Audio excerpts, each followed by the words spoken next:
नमस्कार, माधुरीज किचनमध्ये तुमच्या सगळ्यांचे अगदी मनापासून स्वागत।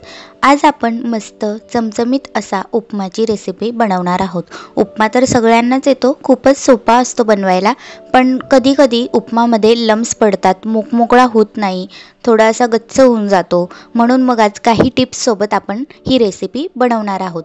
त्यासाठी गॅसवर कढई ठेवलेली आहे, त्यामध्ये एक वाटी रवा घेतला। रवा हा जाड नको, बिलकुल बारीक रवा घ्यायचा आहे। त्यात आपल्याला 1 चमचा तूप घालायचे आहे। तूप घातल्याने रवा मोकमोकळा होऊन जातो आणि छान असा भाजला जातो। तूप घातल्यानंतर आपल्याला याला मंद आचेवर थोडासा एकदम तांबूस रंग येऊस्तर भाजून घ्यायचा आहे, जास्त लालही करायचा नाही। हे बघा, आपला रवा भाजून झालेला आहे। त्यानंतर आता मी कढई घेतलेली आहे, त्यात आपल्याला 4-5 पळी तेल टाकायचे आहे। 4-5 पळी तेल टाकल्यानंतर त्यात आपल्याला एक छोटी वाटी शेंगदाणे टाकायचे आहे। शेंगदाण्याने उपमाला मस्त चव येते आणि दिसायलाही खूप छान दिसतो।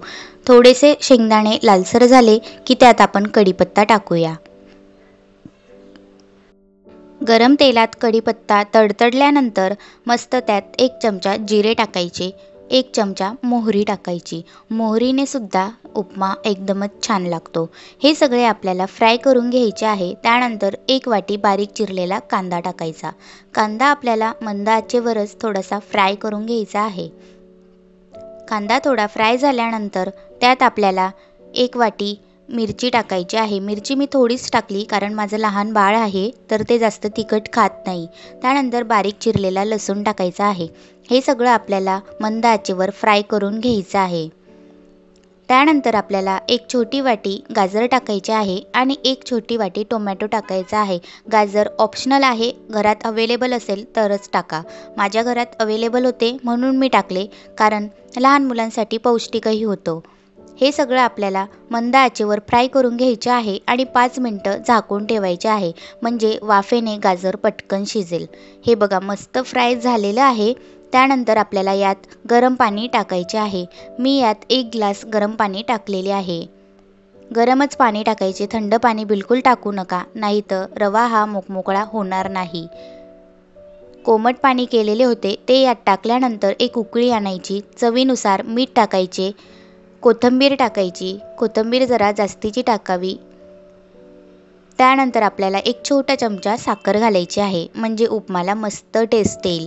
हे सगळं एकजीव करून घ्यायचे आणि एक उकळी आल्यानंतर आपला भाजलेला रवा यात टाकायचा आहे। हे बघा, रवा मी यात टाकून घेतलेला आहे। रवा टाकल्यावर लगेचच आपल्याला हे एका चमच्याच्या साहाय्याने एकत्र करून घ्यायचे आहे। या पद्धतीने आपल्याला एकजीव करून घ्यायचे आहे, म्हणजे रवा हा एकत्र असा गच्च होणार नाही आणि चिपकणारही नाही।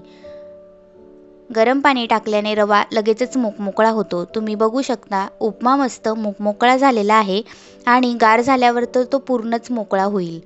त्यानंतर 5 मिनिट झाकण ठेवून आपल्याला हा उपमा वाफवून घ्यायचा आहे आणि मस्त आपला उपमा खायला रेडी आहे। अगदी छानच झालेला होता, खूप टेस्टी होता। तो त्यानंतर एका प्लेटमध्ये काढून घ्यायचा। तुम्ही बघू शकता, उपमा मस्त छान झालेला आहे। अगदी गाजर, टोमॅटो, कांद्यामुळे तर खूपच मस्त चव येते। गरम पाणी टाकल्याने रवा मोकमोकळा होतो, म्हणून नेहमी गरम पाणीच वापरा, थंड्या पाण्याने उपमा करू नका। हे बघा, मस्त आपला चमचमीत असा रवा तयार आहे, उपमा तयार आहे। अगदी खायला पचायला हलका असतो। सकाळी नाश्त्यासाठी पटकन करायची रेसिपी आहे, अगदी झटपट होतो, कमी वेळेत होतो। नक्की ट्राय करा आणि सगळ्यांना सकाळी नाश्त्यासाठी किंवा तुम्ही अधूनमधून छोटी भूक लागली तरही हा उपमा करून खाऊ शकता। व्हिडिओ आवडला असेल तर सबस्क्राईब नक्की